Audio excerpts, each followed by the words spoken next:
As Christmas and Hanukkah celebrations come to a close, I'm sure you agree it's been kind of nice to take a break from the politics and the noise, the frustration, and the insanity that surrounded us over this past year. Now, as we look ahead to the new year, we're reminded of the gravity of the challenges we face. We've talked about some of them tonight, and it's easy to feel hopeless when we think about that. What's most important to know is there is hope. Because as long as God exists, whose very essence is love, there is hope. And since God is eternal and will always exist, there will always be hope. God's love is the light within each of our hearts, and it's the answer to how we as a people, all children of God, no matter our background or our politics, can come together and heal our divides. Dr. Martin Luther King said, "Darkness cannot drive out darkness. Only light can do that. Hate cannot drive out hate. Only love can do that." Now, love is the most powerful thing. It's what we in Hawaii call aloha. It's love, respect, and compassion for one another. This aloha, this love, it's not just a feeling. It's not something that's weak or passive. It's a powerful force that motivates us to take action, to stand up for what's right, to fight for our freedom and for those we love. It's what motivates my brothers and sisters in uniform and I to put our lives on the line to defend the security and freedom of the American people in this country. It's what gives us the courage to speak the truth, gives us the strength to fight for what's right, and the humility to forgive those who've wronged us, overcome our differences, and move forward. Now, life is short. None of us knows how much time we have. So as we head into this new year, it is an opportune time to reflect on this truth, our purpose in life, where we can find true happiness, and how we are making the most of every day. I'm grateful to have experienced early on in my life this truth, that I was happiest when I was doing my best to be of service to God by serving others, helping my community. And I found that when I was chasing some selfish goal, I felt emptiness. This is where we find real happiness, putting service above self. Welcome back to Turning Hard Times to Good Times. I'm your host, Jay Taylor. What you just heard was a clip from former United States Congressional Representative and presidential candidate Tulsi Gabbard. You heard Tulsi say that despite all the problems America is now facing, no matter how dark things may become, there will always be hope because God is love and He provides light in the hearts and minds of people who then can share that love with others by helping those in need. She quoted Martin Luther King as saying, "Darkness cannot chase out darkness, only light can chase out darkness." I'm happy to have Reverend Larry Beane with me now, because he and I are both members of the Lutheran Church Missouri Synod, and because I believe we both feel blessed to live in a country that has granted Americans extensive personal freedoms that have not been very common throughout history. I'm really happy to have him with me, and I felt very comfortable in inviting him to share his thoughts about Tulsi Gabbard's message of hope. Reverend Beane is a pastor in the New Orleans area at the Salem Lutheran Church in Gretna, Louisiana, and he is an online teacher at the Wittenberg Academy. He holds a master's in divinity from Concordia Theological Seminary and a bachelor's in history from Thomas Edison State University. Thank you so much, Reverend Beane, for joining me today. Well, thank you, Jay. It's a great honor. Thanks for having me on again. It's really good. We did have you on a number of years ago, and would like to talk to you more because I think you have a lot of things to offer. I know that you are also a person who understands that the freedom is really good for society, but of course we do need to be responsible at the same time, or it doesn't work so well, we're finding out these days. Well, you just heard the clip from Tulsi Gabbard. Would you like to comment on what she said and add any comments of your own, perhaps? Yes, I thought it was a profound quote. She is, I believe, a Hindu, so her understanding of what it means when she says spiritual is going to be different than what a Christian means. But I think maybe a way to sort of reframe it to get beyond that sort of thing. I think maybe what she's really referring to is a common ethical vision. And, ethics grows out of Christianity. It grows out of religions in general. But in the West, our basic ethics about humanity and what humans are entitled to, what their rights are, how they should relate to each other, has been formed by our Western civilization, which in turn was formed by our Christianity. And so I think that if you sort of rethink what she's saying is there are ethical values that transcend individual time and place. So the values that we find in religion, especially in America in terms of Christianity, an ethical system grows out of that, an anthropology, a view of humanity that should oversee our society, our social values, our government. All of those things should get back to the ethical system that we should have, a homogeneous, common, shared vision of ethics. Mm-hmm. Well, then, our founding fathers who gave us the Constitution, and of course, the Declaration of Independence, do you think they were pretty well connected to that Christian view of morality then? And if so, to what extent has that impacted American culture, and how is it going now? How far have we fallen from the ideals that they expressed? Yeah, that is a great question and something that we should reflect on. There's a lot of discussion over this term Christian nationalism now, mm-hmm. and a lot of debate over whether the United States is or ever was a Christian nation. I think part of the confusion is not all of the founders were Christian, mm-hmm. but they were all Western men who were influenced by Christianity, the ethics that grows out of Christianity. So let me give you an example of what I'm thinking, how I'm thinking on this, is Thomas Jefferson.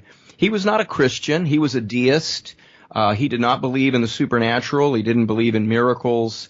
And he actually edited the Bible to edit out all of the miracles and things. He didn't believe in atonement or salvation or any of the doctrines of Christianity. But what he did believe in, what he embraced out of the Bible, was the Sermon on the Mount. Because here Jesus is defining, he's sort of laying out for us the ethics that grows out of the belief in Jesus as the Messiah, as the Savior.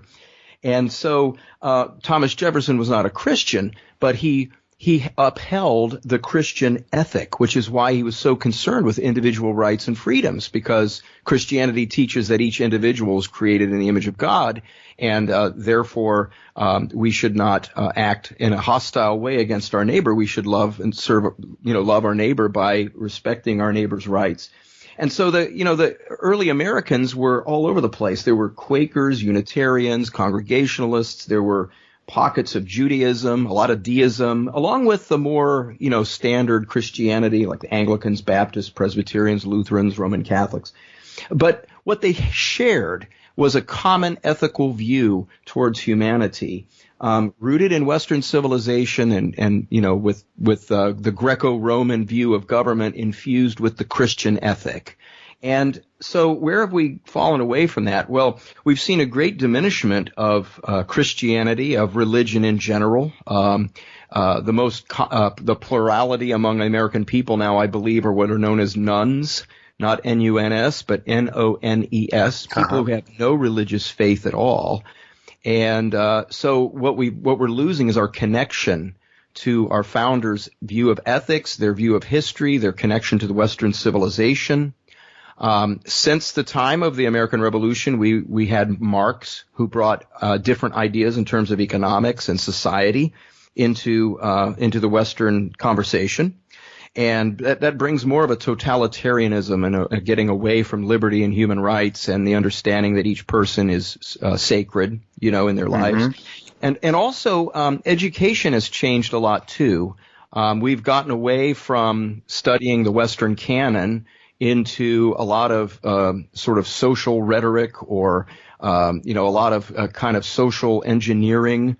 Progressive education in the early 20th century replaced the classical model. And I think all of those things have kind of conspired together to give us a very narcissistic culture, a culture that is almost nihilistic, increasingly so. And I think that's what separates us from the founders. And I think that was Tulsi Gabbard's kind of the thing that she's addressing culturally, how we got where we are today. Mm-hmm. Well, I think she certainly, is concerned about the direction of things and realizes that we're at each other's throats. We're really, it seems as a lot of propaganda is causing us to go against each other, to hate each other.